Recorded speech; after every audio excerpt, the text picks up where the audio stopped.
Hi friends, MG ইলেকট্রনিক্সে আপনাকে স্বাগত। আজকে একটা এলজি টিভি রিপেয়ার হওয়ার জন্য এসছে। এই দেখতে পাচ্ছেন এলজি টিভি, এলজি 21 ইঞ্চি। এটা আছে ফ্ল্যাটট্রন টিভি। এই যে, তো এটার প্রবলেমটা হচ্ছে যে সেট ডেট। তো আমি দেখাই, কারেন্টের সুইচটা আমি দিয়ে দেখাচ্ছি। সুইচ দিয়েছি, সিরিজ লাইনে দেওয়া আছে। তো এইখানটায় সুইচটা অফ অনও করছি, এই অন করলাম। এখানটায় দেখুন কোনো লাইট নেই, তো এইখানে আমি সবগুলো বটম একবার করে পুশ করে দিচ্ছি, আবার পুশ করছি।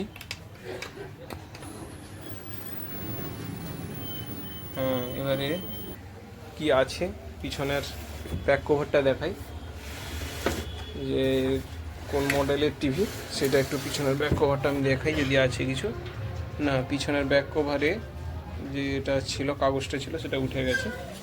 তো ঠিক আছে, আমি টিভিটা তাহলে এখন খুলে ফেলি, তারপরে দেখি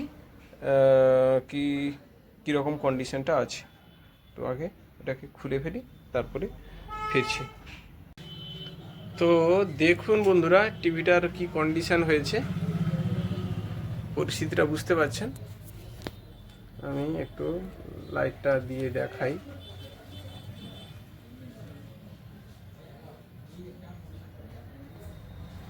এই যে দেখেছেন পরিস্থিতিটা কি হয়েছে। মানে টিভিটা খুব ভালো ছিল, টিভির কন্ডিশনটা খুব ভালো ছিল, যেই কারণে এই যে টিভি তো সহজে প্রবলেম হয় না, যে কারণে টিভিটা অনেক দিন ধরে সার্ভিস দিয়েছে। তো অনেক দিনের পরে এই একটা বড় সমস্যা হয়েছে। মাঝখানে টুকিটাকি মনে হয় প্রবলেম হয়েছিল, এখানে একটা রেজিস্ট্যান্স লাগানো হয়েছে বেসে, দেখতেই পাচ্ছেন এই কন্ডিশনটা হয়েছে। তো ঠিক আছে, আমি আগে এটা পরিষ্কার করে নিই।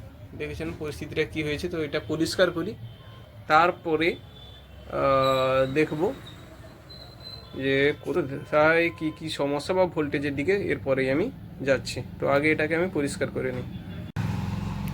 তো আমি বোর্ডটা মোটামুটি পরিষ্কার করেছি। এইবারে দেখুন, আমি কারেন্টের সুইচটাও দিয়ে দিয়েছি, কিন্তু টিভির স্ক্রিনে কোনো লাইট নেই। দেখতে পেয়েছেন টিভির স্ক্রিনে কোনো লাইট নেই। তো আর এখানে পিকচার টিউবের নেকেও কোনো নেকের ভিতরেও কোনো লাইট নেই। তো ঠিক আছে, আমি ভোল্টেজগুলো এবারে একটু দেখি। আমাদের 110 ভোল্ট এইখানে থাকবে। আমি আচ্ছা, মিটারটাকে কাছে নিয়ে এলাম যাতে দেখতে সুবিধা হয়। তো ঠিক আছে, 110 ভোল্টটা আমি এইখানটায় চেক করে নিই। 110 ভোল্ট দেখতে পেয়েছেন এখানটায়, ঠিক আছে 110.5। তারপরে রেজিস্ট্যান্স বাই এখানটায় এসছে 110। আচ্ছা, এবার ইএসটি থ্রু ইএসটির পাওয়ার সাপ্লাই এটা চলে গেছে আমাদের ইএসটিতে। এই যে এখানটায় দেখুন 110 ইএসটি সাপ্লাই 110 এই পর্যন্ত ওকে আছে, বেশ। এবারে দেখে নেব আমরা ড্রাইভারের ভোল্টেজটা এসছে কিনা। এইখানে ড্রাইভারের ভোল্টেজটা দেখুন, ড্রাইভারে 110 ভোল্ট, আউটও হয়ে গেছে 10 ভোল্ট দিয়ে এখানটা ড্রাইভার ট্রানজিস্টারে পৌঁছে গেছে। আচ্ছা ঠিক আছে, এইবারে দেখব আমাদের ট্রানজিস্টারটার বেসের ভোল্টেজটা এসছে কিনা। তো আমাদের ট্রানজিস্টার এইখানটায় আছে, তো ট্রানজিস্টারের কালেক্টারের ভোল্টেজটা 110, ঠিক আছে, একটু বেশি রাখা উচিত নয়, তাও দেখে দিচ্ছি 110। আচ্ছা, এবারে বেসের যে ভোল্টেজটা, এটা তো মিটারে আসবে না, এই মিটারে বেস ভোল্টেজটা আমরা পাবো না এখানে। তো ঠিক আছে, আমরা এইদিকে এবারে দেখি পাওয়ার সাপ্লাই রেগুলেটর ভোল্টেজটা আমাদের ঠিক আছে কিনা। তো রেগুলেটরের ভোল্টেজ এইখানে, তো ইনপুট ভোল্টেজটা আমরা এখানটা দেখে নিই। এইখানে ইনপুট ভোল্টেজ দেখুন 6 ভোল্ট।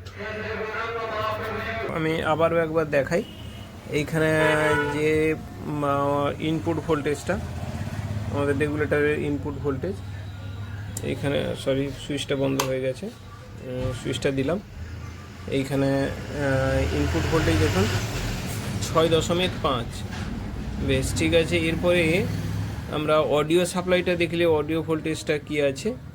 আমাদের অডিও ভোল্টেজটা এটা গ্রাউন্ড এসছে, এইখানে দেখুন অডিওর সাপ্লাই ভোল্টেজটা কত আছে। তো অডিও দেখুন এখানটায় 17 ভোল্ট আছে। এই যে অডিও সাপ্লাই ভোল্টেজটা এখানে দেখাচ্ছি, দেখুন 17, 18 এই ভোল্টেজটা অডিওতে চলে গেছে। তো অডিও সাপ্লাই ভোল্টেজ আমাদের ওকে আছে। আমি অডিওতে একবারে যেটা সাপ্লাই ঢুকেছে সেইখানে আমি দেখানোর চেষ্টা করি যে ভোল্টেজটা অডিও পর্যন্ত গেছে। এই যে এইখানে দেখেছেন এই ট্র্যাকটা ঢুকে গেছে, এইটা গিয়ে আমাদের সাপ্লাইটা এইখানে পৌঁছেছে। অডিও ভোল্টেজ 18, এই যে 18 ভোল্টেজ, মানে আমাদের অডিও ভোল্টেজ ঠিক পৌঁছে গেছে। তো তাও হচ্ছে না, আমাদের যেখানটা সমস্যা হচ্ছে সেটা হচ্ছে পাওয়ার রেগুলেটরের ভোল্টেজ। রেগুলেটরের ইন ভোল্টেজটা দেখুন 6.5, মানে এইখানে 10-এর বেশি থাকার কথা, 10-11 ভোল্ট থাকার কথা, এইখানে ভোল্টেজটা কম আছে। তো ঠিক আছে, আমি একবার স্ট্যান্ড বাই হয়েছে কিনা আমি এটা একবার বটমগুলো একবার পুশ করে দেখে নিই। হ্যাঁ, এই স্ট্যান্ড বাই ছিল, স্ট্যান্ড বাই অন করে দিয়েছি, রিলিজ হয়ে গেছে। এইবারে আমরা এখানটা রেগুলেটর ভোল্টেজটা দেখে নিই। রেগুলেটর ভোল্টেজ দেখুন এখানে 9.4 কাছাকাছি এসছে, যদিও 10-এর বেশি থাকার কথা, তাও 9.4। আর স্ক্রিনেও একটা লাইট এসছে, দেখাই, এই দেখতে পেয়েছেন রিট্রেস লাইন, প্লেন রাস্তার রিট্রেস লাইন এসছে। তো ঠিক আছে, আমাদের যেটা বুস্ট ভোল্টেজটা সেটা একবার দেখে নিই, বুস্ট ভোল্টেজ কত আছে। বুস্ট ভোল্টেজ দেখুন 192, এই যে এখানে বুস্ট ভোল্টেজ 192 মিটার দেখছেন, 192 ভোল্ট, মানে আমাদের বুস্ট ভোল্টেজটা ঠিক আছে। এখন রিট্রেস লাইন এসে গেছে। তো রিট্রেস লাইনের ফলটা এবারে আমরা খোঁজার চেষ্টা করি, বেসে কোনো সমস্যা হয়েছে কিনা। তো তার আগে আমরা এখানে একবার দেখে নিই যে এখানে যে আইকে ভোল্টেজটা ঠিক আছে কিনা, বা 8 জিবির ভোল্টেজগুলো। তো 8 জিবির ভোল্টেজটা আমি এখানটায় দেখি। 8 জিবির ভোল্টেজটা দেখতে গেলে আমাদেরকে 20 রেঞ্জে রাখতে হবে, DC 20। আমি DC 20 করে দিয়েছি। এখানে দেখি, এখানে রেড ক্যাথোডে দেখুন 59, গ্রিন ক্যাথোড 59, এই যে গ্রিন ক্যাথোড 59, সরি এটা ব্লু ছিল, ব্লু গ্রিন, এবার রেড 51। আচ্ছা, আইকে ভোল্টেজটা দেখে নিই। আইকে ভোল্টেজ 2.993 ভোল্ট। তো আইকে ভোল্টেজটা ঠিক আছে, কিন্তু এখানে 8 জিবিটা একটু কম আছে। তো যাই হোক, এবার আমরা রিট্রেস লাইন যেহেতু আছে, আমাদেরকে বেসের মধ্যে ফল্ট থাকার সম্ভাবনাটা বেশি আছে, তো সেইটা একবার দেখব। তার আগে টিভির স্ক্রিনটা একবার দেখে নিই পুরোপুরি, যে টিভির স্ক্রিনে কোনো লেখা এসছে কিনা সেটা একটু আমরা দেখে নিই। টিভির ফুল স্ক্রিন জুড়ে কিছু আছে কিনা। হ্যাঁ, টিভির স্ক্রিনে দেখুন এভি লেখা এসছে, এই যে দেখতে পেয়েছেন টিভির স্ক্রিনে এভি লেখাটা চলে এসছে, তার মানে ইএসটি থেকে বাড়া আছে। ওই ইএসটিটা যদি কমানো যায় তাহলে রিট্রেস লাইনটা কেটে যাওয়ার সম্ভাবনা আছে। তো আমি একটু ইএসটিটাকে কমাবো, তার আগে বোর্ডটাকে সোজা করে নিই, তারপরে ইএসটিটাকে আমি কমাবো। তো এবারে তাহলে আমি কারেন্টের সুইচটা বন্ধ করি, তারপরে দেখি। তো সুইচটা আমি বন্ধ করলাম, এরপরে বোর্ডটাকে আমি সোজা করে নিই, তারপরে দেখাচ্ছি। তো দেখুন আমি বোর্ডটা সোজা করেছি, এবারে সুইচ দিয়েছি। তো এটা চালু হয়ে গেছে, আর স্ট্যান্ড বাই থেকে রিলিজ করতে হলো না, অটোমেটিক চালু হয়ে গেল। এখানটায়ও দেখুন রিট্রেস লাইন আছে। আমি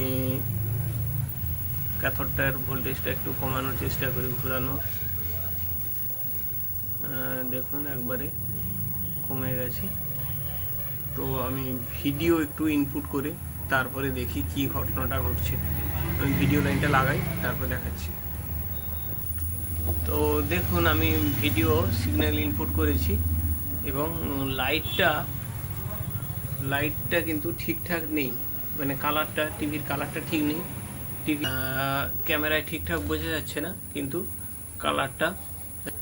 তো যেহেতু টিভিটা অনেক দিন বন্ধ ছিল, তো সেই কারণে তো একটু অপেক্ষা করা যাক, দিয়ে তারপরে কি কন্ডিশনটা হয় সেটা বোঝা যাবে, অটোমেটিক ওটা ঠিক হয়ে যায়। কারণ আমি বেসের ভোল্টেজগুলো একটু চেক করার চেষ্টা করি, দেখি বেসের ভোল্টেজগুলো কীরকম আছে। তো আমি ক্যাথোডগুলোর ভোল্টেজ একটু চেক করি। ফার্স্ট এই ক্যাথোডটা দেখি একটু ভোল্টেজটা কত আছে। এইখানে ক্যাথোড ভোল্টেজটা দেখুন 105। বেশ, তারপরের ক্যাথোডটা এইখানে, এই ক্যাথোডটা আছে দেখুন 113। বেশ, তারপরে আছে রেড ক্যাথোড, রেড ক্যাথোড এইটা এসছে এইখানে, এটা রেড ক্যাথোডের ভোল্টেজটা দেখুন এখানে 186। তো এইখানে ভোল্টেজটা অনেক বেশি আছে। তো এই ভোল্টেজটা কেন এত বেশি সেইটা আমাদেরকে চেক করতে হবে। তো দেখি আমরা ভোল্টেজটা কেন এত বেশি হলো, তো সেইটা আমাদেরকে দেখতে হবে। 186 মানে ভোল্টেজটা, তার মানে যা ভোল্টেজটা ইনপুট হচ্ছে সেখান থেকে বুস্ট ভোল্টেজ যা বেরোচ্ছে সেই ভোল্টেজটা কিন্তু এইখানে আউটপুট হয়ে যাচ্ছে। এটা রেড ক্যাথোডে হচ্ছে। তো কেন হচ্ছে সেইটা আমাদেরকে দেখতে হবে।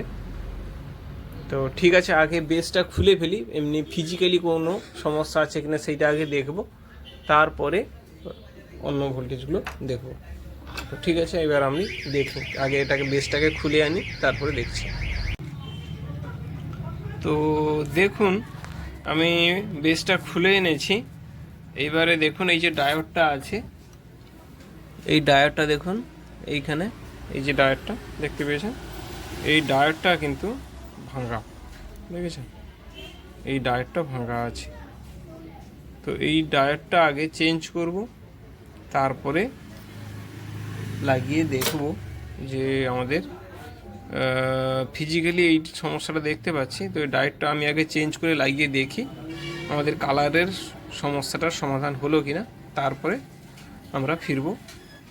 ঠিক আছে, তো আগে আমি ডায়োডটা চেঞ্জ করি। তো ডায়োডটা কি লাগালাম সেটা আমি নেক্সট বলছি।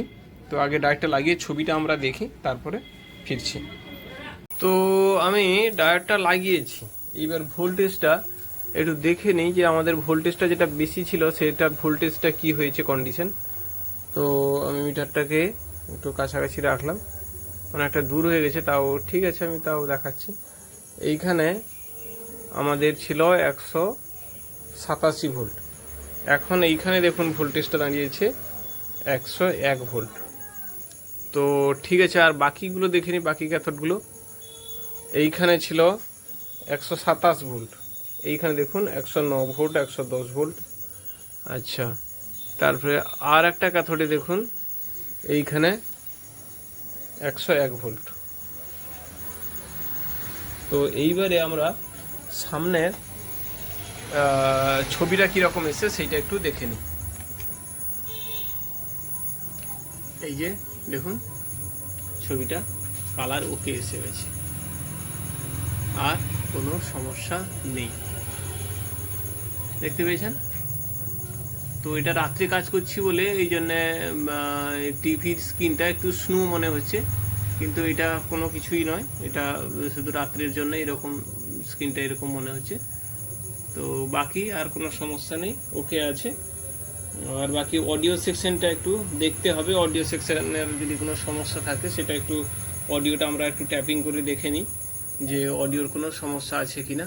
তো ঠিক আছে, আমি একটু অডিওটা দিয়ে টেস্ট করি। তো দেখুন আমি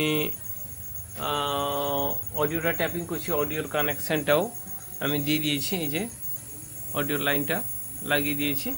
এবার একটু ট্যাপিং করে আমি দেখে নিই যে অডিওটা ঠিক আছে কিনা। এইখানে একটু ট্যাপিং করে দেখি।